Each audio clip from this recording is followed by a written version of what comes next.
Memorials of a Tour in Italy 1837, 18, at Vallombrosa William Wordsworth &quo. Thick as autumnal leaves that strew the brooks in Vallombrosa where Etrurian shades high over arched embower. &quo. Paradise lost. &quo. Vallombrosa, I longed in thy shadiest wood to slumber, reclined on the moss-covered floor. &quo. Fond wish that was granted at last, and the flood, that lulled me asleep bids me listen once more. Its murmur how soft!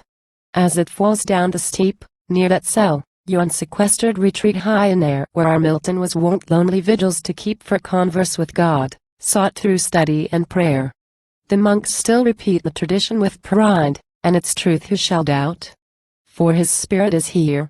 In the cloud-piercing rocks doth her grandeur abide, in the pines pointing heavenward her beauty austere. In the flower-besprent meadows his genius we trace turned to humbler delights, in which youth might confide, that would yield him fit help while prefiguring that place where, if sin had not entered, love never had died.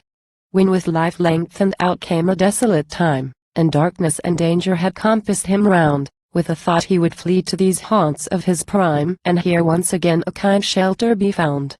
And let me believe that when nightly the muse did waft him to sin, the glorified hill, here also, on some favored height, he would choose to wander, and drink inspiration at will. Vallombrosa. Of thee I first heard in the page of that holiest of bards, and the name for my mind had a musical charm, which the winter of age and the changes it brings had no power to unbind. And now, ye Miltonian shades, under you I repose, nor am forced from sweet fancy to part, while your leaves I behold in the brooks they will strew, and the realized vision is clasped to my heart. Even so, and undimmed, we rejoice as we may in forms that must perish, frail objects of sense. Unblamed, if the soul be intent on the day when the being of beings shall summon her hence.